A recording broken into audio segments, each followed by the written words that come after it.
Coming up on this episode of the Treasury Career Corner podcast.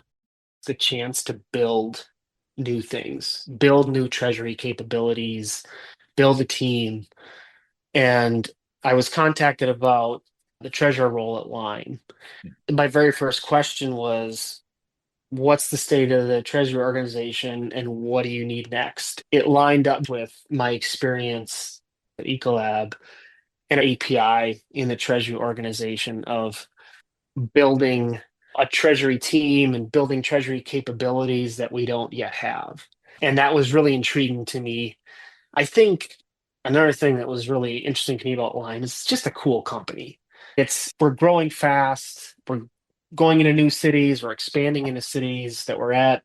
I think probably when Line first started, and certainly the entire mobility space, it was more of a fun thing that maybe you do on a Saturday afternoon, whereas now in cities like London, it really is a way of how people move about and how they get to work and how they get to the grocery store and things like that. So I think I saw a huge opportunity to be part of a really interesting organization.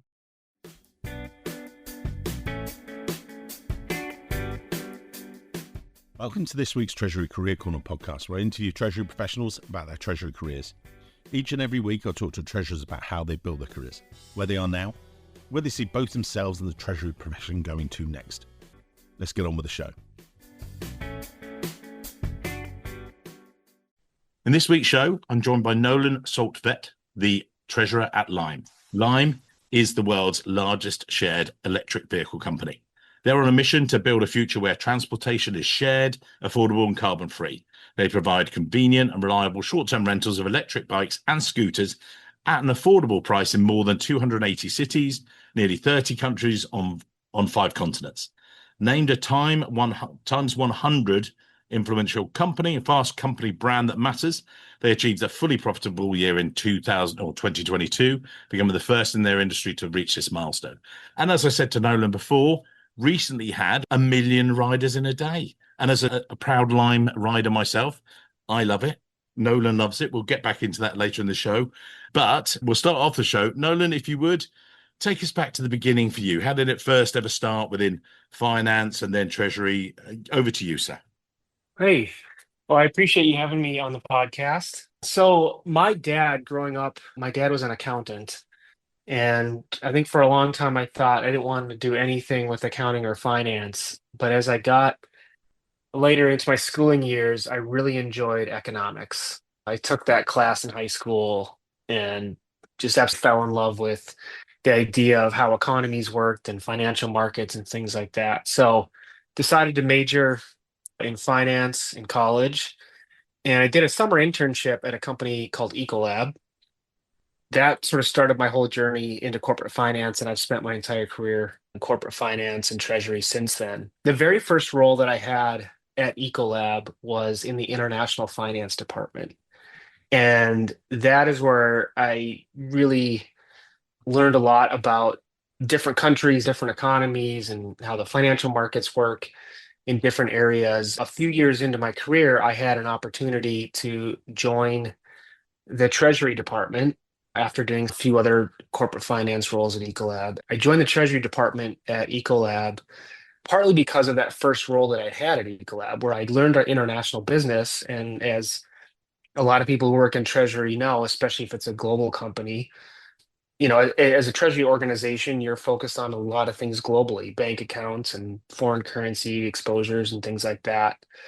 And so I had a chance in that role to really learn things that impact the company from a treasury standpoint. So things like in-house banking and intercompany lending and foreign currency hedging, how maybe banking regulations work in different countries. And so that for me really kind of started my treasury journey, which led me to where I'm at today. Nolan, you said about Ecolab, and we had Dave from Ecolab back on the show. I'll actually put that in the show notes. Can you explain to the listeners who Ecolab are, just so that it gives a sort of framing for the treasury issues you faced at that early stage in your career? Yeah. Ecolab is a global safety and cleaning company. It's based in Minnesota, which is where I live, operates in, I think, about 160 different countries. So a very global company. So if you think about restaurants, hotels, resorts, food and beverage manufacturers, water filtration, anything that would really clean, sanitize, make those operations safer. Hospitals is a market as well for the company. So yeah, really anything that cleans and disinfects and treats water makes operations safer And is that what Ecolab does. Yeah. and that's obviously very international because Yeah. you leave Ecolab. We'll talk about it later in the show, but you then come back again. But obviously, as you say, early experiences sort of thing. How did that give you foundations for your next role, if you like, and things? Yeah, I think one of the things I really learned in the very first role I had there was the importance of building relationships and building relationships globally. So Ecolab operating in so many different countries, we had different finance teams in every country that we operated in. And so working in finance, I was able to build relationships and a rapport with our different finance teams in different countries and get to know their business and get to know how they operated and what issues they were facing. Further on in my career at Ecolab, even in different roles, I still maintain those same relationships. I might have later on in my career at Ecolab when I moved into Treasury, I was working with the same people, but now I'm focused on banking and cash management and foreign currency hedging. But I still had the same relationship. So it was really a valuable lesson there. Just, yeah, the importance of building relationships with people. And being a good communicator as well, which obviously Hmm. I know some. Again, we've talked about it in a couple of recent shows. Sherry Nicole Speaks from JBT on, and in a similar way, she said, "I got relationships as a treasury associate sort of thing, analyst, that all the way through her career." And she said, "You can't underestimate those because that's something. So if anyone's listening, work on your relationships, get to know people, have a coffee with different people in different areas. But with yourself, you've done a while at Ecolab. What came next?"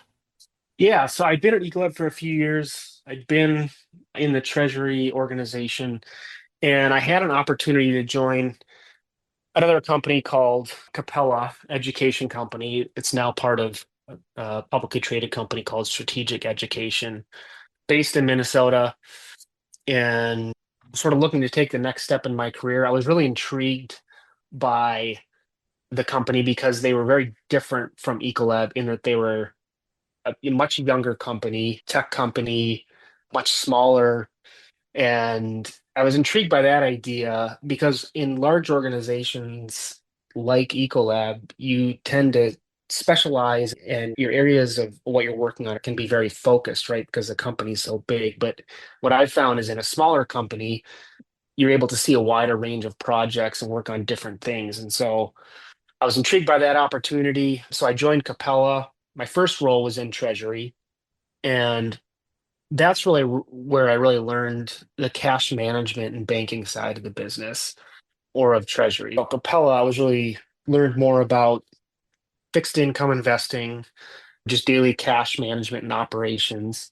And so I did that for a year and then ended up moving into the financial planning and analysis team at Capella. And I really had a wonderful manager when I stepped into that role because she really taught me how to analyze a P&L, how to produce reporting for, the C-suite and how they would look at things or think about things or the questions that are on their mind, how to yeah, and this is a really important skill, I think, especially as an analyst early in your career, how to make your reports look presentable, right, for leadership. You're not just giving them something that has all different kinds of fonts and colors, but make something that really looks professional and readable and easy to understand. So yeah, that was my next role was at Capella, was in the financial planning and analysis team, and I did that for a few years. And then it's quite unusual. You did that and those finance roles, and then you rejoined Ecolab. What happened? Yep. Yeah, so I actually at the tail end of my time at Capella, I actually ended up taking 2 years off. My wife and I, we had our first child, and I actually took 2 years off and stayed home with our first son, and then when our second son was born too, which is a fantastic time. So I to a few years as a full-time dad. And when I was looking to re-enter the workforce and go back to work, naturally the two places I contacted were Capella and Ecolab, the two places I'd worked. I had good relationships with people at both and had enjoyed my careers at both. And had offers from both, which was a great thing. At the time, Capella was in the process of merging with the company that are now part of Strategic Education. And they said to me, "Hey, we'd love to have you back, but we're going through this merger process. Your job might not be around in another 12 months, but we'd still love to have you." And then I looked at the opportunity at Ecolab and I thought, well, that seems like more of a sure thing. And went back to work in the Treasury organization at Ecolab. And the interesting thing was in the time that was away from Ecolab, which is about an 8-year period, they Yeah. had doubled in size. They had done a couple very large acquisitions. The company had doubled in size. And now the second time that I was at Ecolab, the treasury team was a lot bigger, right? Because they had grown in size. And so the foreign currency hedging team had gone from being, one role the first time I was there to now three or four full-time people. So I ended up joining that team. Company had doubled in size. You then gone, and you graduated, if you like, into a slightly more people leadership role. Would that be right? And what was that like for you? When I joined Ecolab, that's where I moved into, started getting into more leadership roles and, learning how to develop people and grow people and, And how did you, teach them well, how the did you do that? finance Yeah, things. I think a lot of people get into these accidental leadership roles in Treasury, in particular. They don't have that much training or things like that. How did you sort of deal with it, if you like? I think for me, I looked back at the leaders and the managers that I'd had in my career, and I just really tried to emulate the good ones. And earlier in my career, I'd had a really fantastic manager who spent time developing me. And again, I talked about showing me, how to make reports presentable and how to analyze financials and things like that. And so for me, it was, what do I want out of my leader? And so that's the type of leader that I wanted to be to people that I was leading. Yeah, do you want to, you looked to someone and said, yeah, that's how I want to be led, sort of thing as well. Yep, Yeah. exactly. Yeah. Then, well, then talk me through. So let's move on a bit. You then joined API. Who are API and what did they do? Yeah. API primarily operates in the fire safety and security space, but a global company operating in about 20 different countries, primarily in the US, Canada, Europe, and Asia. But the fire safety and security space, and then also in the US, kind of more of a specialty contracting and construction space. If you think about commercial buildings, a lot of the fire sprinkler systems, the security systems that go into those buildings, even just the process of building something, so hospitals and warehouses and corporate offices and things like that, API has companies that will support a lot of that. So general contractors and HVAC companies and yeah, really kind of anything in that space. Yeah. And Yep. what was it? You went in there as you originally went in as a consultant basis, or then talk us through your roles there. Yeah, I initially joined API as a consultant.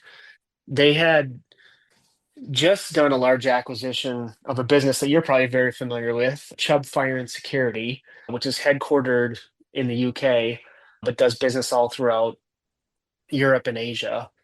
They had just acquired that company, and that really took API from being in a handful of countries to now being in 15 to 20 countries around the world. And so I joined API to help them build out a foreign currency hedging program. That had been an area of expertise for me within Treasury, and a lot of my experience from that came at Ecolab. And so I helped them build out a foreign currency hedging program and help them obviously identify where do we have foreign currency risk around the world, how do we manage it, hedge it, put treasury policies in place. Once I'd done that, I slowly just started taking on more and more projects and help the company build out capabilities just around international treasury capabilities, and then eventually moved into a treasury director role, also an assistant treasurer role, where I oversaw global cash management, foreign currency hedging, and then a lot of our intercompany lending and funding to subsidiaries. And what were the challenges when you'd come into that? Because I know that you had a period of high turnover and you were then asked to sort of step into a leadership role. Talk us through that. Yeah. Well, I mean, API went public in 2020. Yeah. So that was a big change for the company. Prior to that, it had been a family-owned company for decades. And so the company went public in 2020, and then in early 2022, when they bought the Chubb business, now the company went from being a $3-4 billion company to now a $6-7 billion company. And so there was a lot of growth, a lot of change at the company. And so I think with that, there had been people that had been with the company for a while, and the company they now worked at was very different from the company they joined. And so, particularly within the finance organization, we had quite a bit of turnover in a short amount of time because of that change.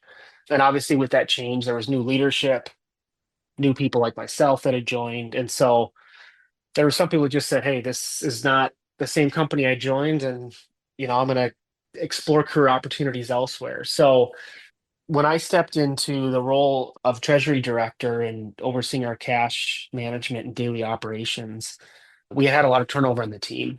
Yeah. And so I essentially assumed responsibility for a team that needed to be rebuilt. And before I left API, that really had been my focus for the last 18 months, was just rebuilding that team, looking at our processes, trying to make them more efficient, thinking about how do we build a treasury organization that's able to scale as the company grows and take us to that next level. And as you say, you've gone through those transformations. What was it like going outside of, in a way, you've been with some very stable companies that weren't going through change, suddenly you're in that major transformation. What projects push you the most outside of your comfort zone, if you like? Or how did you do that? I'll maybe jump back a little bit. When I was at Ecolab the first time, and I was in the treasury organization, a huge learning experience for me. And this was sort of how I ended up specializing a little bit in the foreign currency hedging side. Is I was an analyst on the team, and the person that I was reporting to left the company. And the assistant treasurer at the time essentially looked at me and he said, "You're the only person here that knows how to manage our foreign currency exposure. So this is on you." And I was like 2, 3 years out of college. I did not think of myself at all as being experienced or even necessarily capable of doing this. And so I worked really, really hard for a long time, a lot of hours to learn the things that I didn't know, because I felt that responsibility and accountability for managing our foreign currency exposure globally. And I think what I learned through that was, even if you're stepping into something where you kind of feel like you don't know what you're doing, if you're able to put in the work and you really have a desire to learn, you can really handle anything. Yeah. And so that was a huge learning experience for me. And so when I was at API, I went through a similar experience where I assumed responsibility for our cash management and daily treasury operations. And at the same time, I did it with a very short staff team. Yeah. And I knew I'd been through this type of experience before, where you're stepping into a role, you don't really feel confident, but you know that if you're able to put in the work and you learn and you dig into the details, eventually that's going to pay off. Yeah. And I think that's exactly what happened. By the time I left API, I was very comfortable with everything our team did and felt like I knew it very well. And you did, incredible figures. You integrated 15 M&A deals totaling over 1 billion, so many acquisitions. What was the game plan again for someone in Treasury listening today and going, oh yeah, actually we've got that incredible amount. API is a very highly acquisitive company. They're Yeah. always doing acquisitions, and that's how the company really has been built. We were doing 1 to 2 acquisitions almost every single month. So the first few, little bit more challenging because we weren't exactly sure what the process should be. But I will tell you that over time, what we developed is an M&A integration playbook for Treasury. So we made a list of here's all the things that we need to consider for every acquisition. And not all of them are going to be relevant, but we need to look at what banking relationships does the company that we're acquiring have? Are they with a large global bank that we already bank with, or are they with a small regional bank that we don't have a relationship with? What services do they have? What type of funding do they need? All these different things you think about being in a treasury organization, sort of develop this list of here's all the things we need to consider, here are the things we need to transition, here's a project timeline for each one of those acquisitions, like what's critical, what's absolutely critical on day one. I remember one of the acquisitions we did, we bought it from a PE firm, and like literally day one, the PE firm owners, they control the bank accounts. And the day after the acquisition, they essentially said, you own this, here you go. We weren't even able to access the bank accounts from day one because, as you can imagine, the bank hadn't even been informed of the transition. So there's things like that that we learned how to think through and get ahead of and build a playbook, so to speak, and project timelines became just a regular cadence of we have another acquisition to integrate, and here's what the process and that playbook looks like. And when, as you say, you've talked about, challenges like issues where you weren't able to access the bank because they hadn't given you you can't have the login details. How did you get pushed through those? Or was it then get a playbook, pre-plan it out and things like that? Or what did you do? Yeah, it was we developing the playbook, obviously communicating, right, with the companies that were acquiring, their finance teams, making sure that teams internally within API understand the importance of here's what we need from a treasury standpoint and how does that impact accounting and IT and other parts of the organization and how can they support us. And so really learning to work together, I would say, as a team Hmm. internally when you're doing these integrations so that everyone understands what I would call interdependencies, Yeah. right? That if there's something that we need or something we're going to change from a treasury standpoint, how does that impact other areas of finance or other areas of the organization? And making sure that people are aware of what's happening. Good communication. I mean, again, it goes back to communication, building relationships, but ultimately, yeah, having a, a good plan, having a good playbook. And then from there, bring us up to date a little bit more with Lime and then things, we see the bikes and these things, or what happened next? Yeah.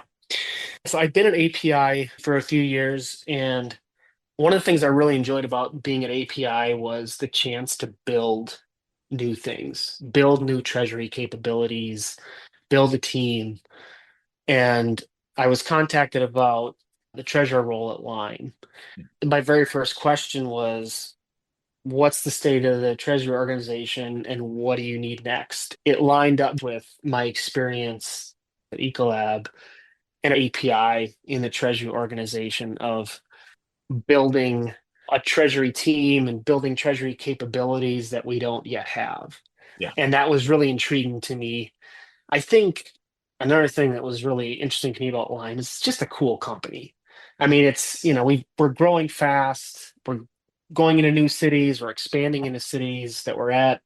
I think probably when Lime first started, and certainly the entire mobility space, it was kind of more of a fun thing that maybe you do on a Saturday afternoon. Whereas now in cities like London, it really is a way of how people move about and how they get to work and how they get to the grocery store and things like that. So I think I saw a huge opportunity, to be part of a really interesting organization. The people I met were really smart people.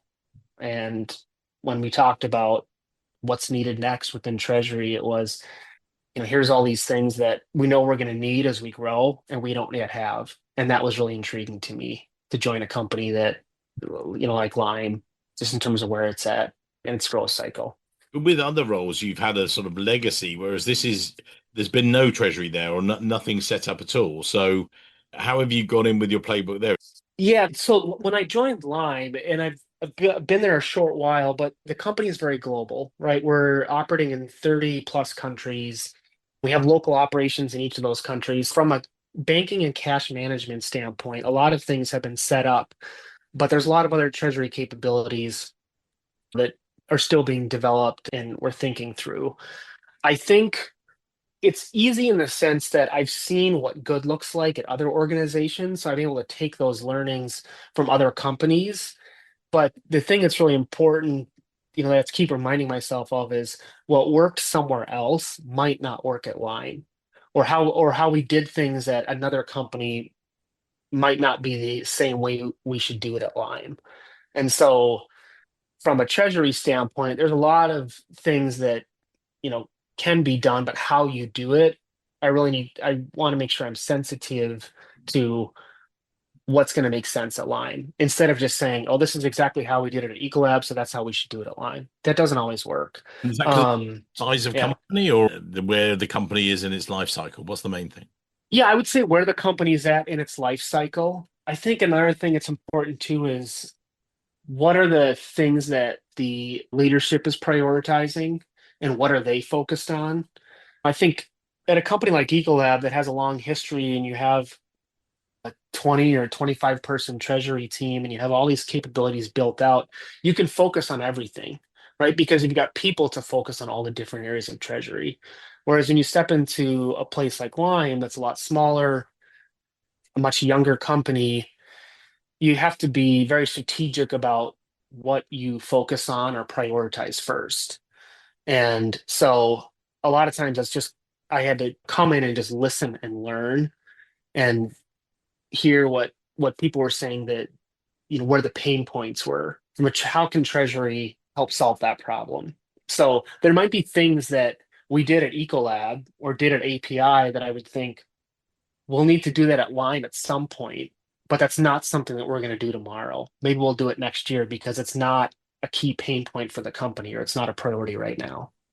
And your role itself, you've got wider than just treasury, which is not, a lot of people do a bit of treasury plus, but you've got accounts payable and you've been given extra responsibilities. How do you deal with that, if you like?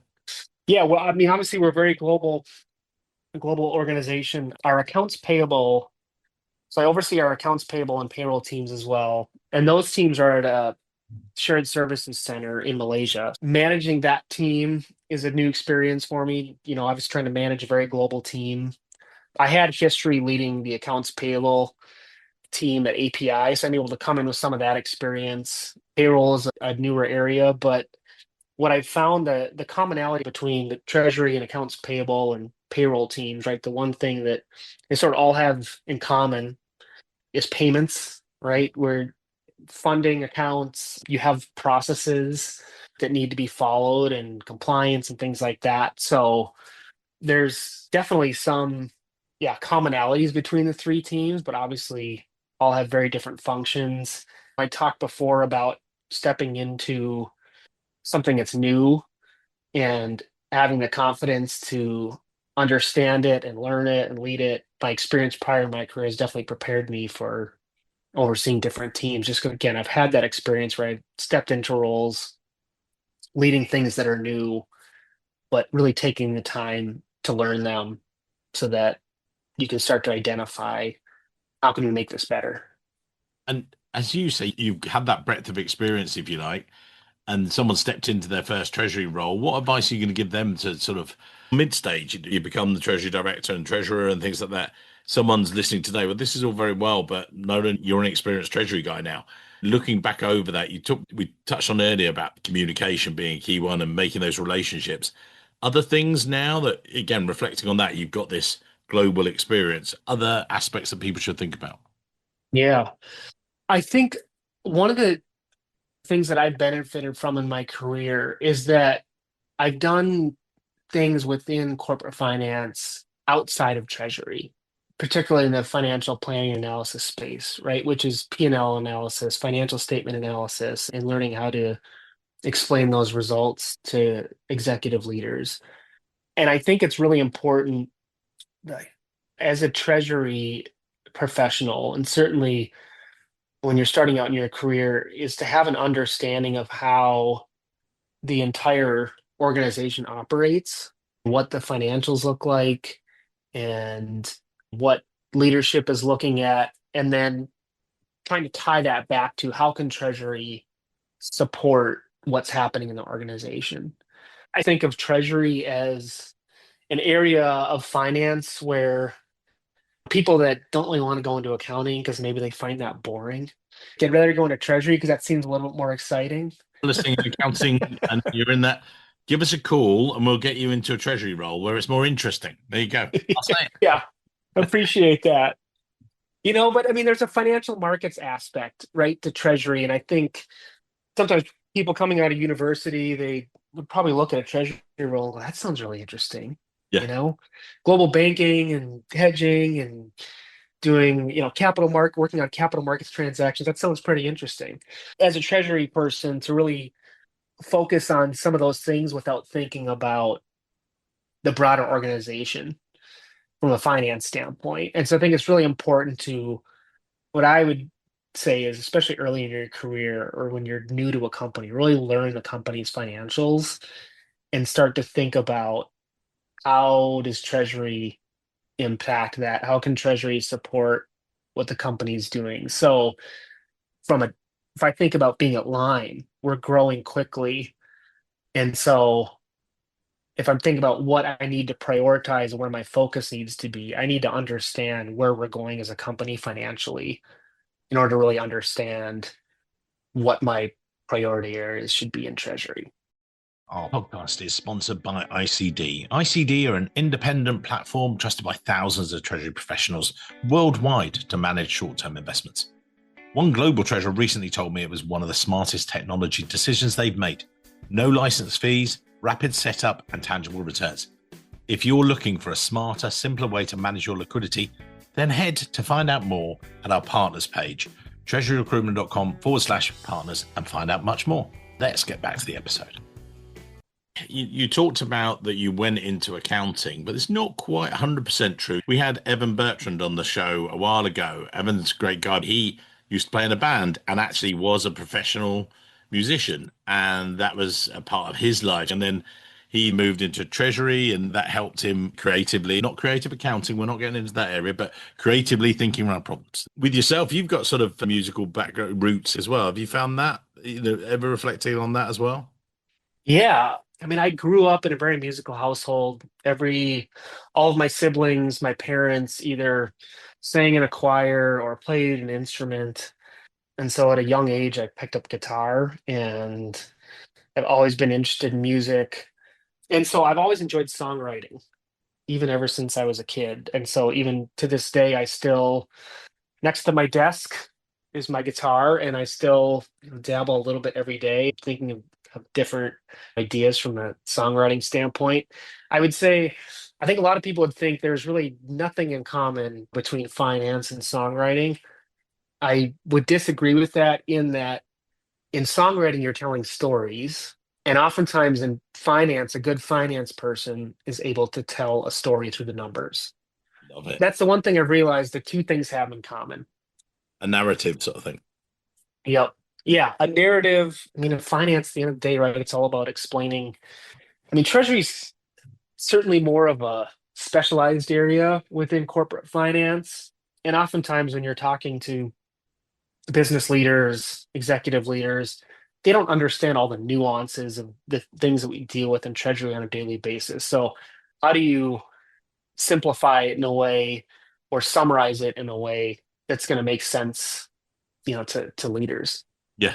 And make it tell your story if you like. One of the things that you and I had talked about before, and you did the 1 million rides in a day. You're in a high growth company. You've got to tell that story to people as well. So when you are telling it, rolling it out with, "Hey guys, we've got 1 million rides in a day. This is what we've done." What's that been like? Yeah, I think the one thing I really appreciate about Lime is internally, everyone is very much aligned on how we're growing and where we're growing. And I think metrics like that, 1 million rides in a day, just shows you, that this is a thing now, right? People are really on board with mobility and using it as a way to get around myself in Minneapolis when I can. If I've got meetings downtown, I'm taking a scooter or bike. But I think internally it's a motivating metric for people, right? To see the impact. And so even in finance, even in treasury, right, we can use that to say, hey, we're growing. Yeah. And a year from now, we're going to be, larger than we are today. And so what are the things that we need to be doing today to help support the company a year from now, or 3 years from now, or 5 years from now? And you talk about the future. What are you seeing the challenges coming down the line? We've got obviously there's the rise of technology, changing, evolving technology, but also just in general terms, what are you seeing for Treasury that you think you need to keep an eye on or look in the rear view? Or what are you looking at? I mean, obviously AI, right, is a huge area of opportunity, and integrating that into treasury processes, right, using it to analyze data. One of the things that we're looking at Lime is how do we use AI to analyze, our daily cash and all the different transactions that go through all the different accounts. And instead of having to look at, come up with all of our own ideas, it's getting that data and feeding it into something that can help us analyze it. So I think AI is a huge opportunity. Obviously, markets, interest rates, currencies, those are continuously volatile. So if I think about from a borrowing standpoint, and this was something we dealt with a lot at API and was able to take that experience to Lime. When we look at our debt and how fast interest rates are changing, or just the increase we've seen over the last couple of years, thinking through that and how do we manage that going forward. I mean, a treasurer always has to be focused on funding. How are we going to fund growth? Line growing as fast as it is. This is I think the first time I've been at a company that is growing at this sort of clip. Companies I'd been at previously, growth was usually in the single digits, whereas Line, it's well into the double digits. I think the last 4 years we've grown at 30% or more. So what's working today, or what we have today, it isn't necessarily going to serve us in the future or be enough. And so thinking through funding and how do we manage risk and how do we analyze our cash balances and things like that, those are all capabilities that we're continuously looking at, and how do we get better at. Yeah, that's great. Okay. And, I was going to say to you, we'll put your LinkedIn details in the show notes, but what are the takeaways you would give to someone? You've heard a couple of the podcasts as well, where, if you're earlier stage of your career, the summary, because all the way through, we've given little nuggets, but, what are the takeaways if someone's sitting there with their cup of coffee and thinking, right, just heard from the treasurer at Line, this is what I should be doing. I think some of the biggest lessons I've learned throughout my finance and treasury career are, don't be afraid to do hard things or take on things that you're maybe not comfortable or don't know a lot about. And when you do that, when you take on new challenges, put in the work and don't be afraid to learn. I think sometimes new things or new challenges can be uncomfortable, but I would say step into that. And the more that you step into that and the more that you learn and continuously push yourself and move into new roles, take on new responsibilities, I think the more enjoyable the ride's going to be. And I think at some point, you'll be able to look back and go, man, I've learned a lot. I'm able to really contribute in my role because I've been in different roles and I've seen different things and I've learned a lot of different things. So that's, I think, one key thing. And then obviously, I mentioned it before, I think the importance of relationships and communicating, I think, is really important, no matter where you're at in your career. I always find value, especially when I meet somebody new, coworkers, is really just to start with, tell me about your background and your family, and start there. I don't jump in with, hey, here's the meeting topic we have to talk about today. Let's just start with getting to know each other first and building relationship. Uh, Love it. There you go. Communication, but also getting out of your comfort zone as well. Yeah, love it. Thank you very much, Sam. Really enjoyed it. And yeah, we'll put your LinkedIn details in the show notes. And I know that anyone that's listening today, well, they'd be lucky to have you in their network, if you like. So thank you very much. I appreciate you having me on the podcast. Today's episode of the Treasury Career Corner was brought to you with the support of our partners ICD. If you're looking for a smarter way to manage your short-term investments, ICD's independent portal gives you access to a full range of investment products, integrated analytics, and a simple centralized platform built specifically for Treasury.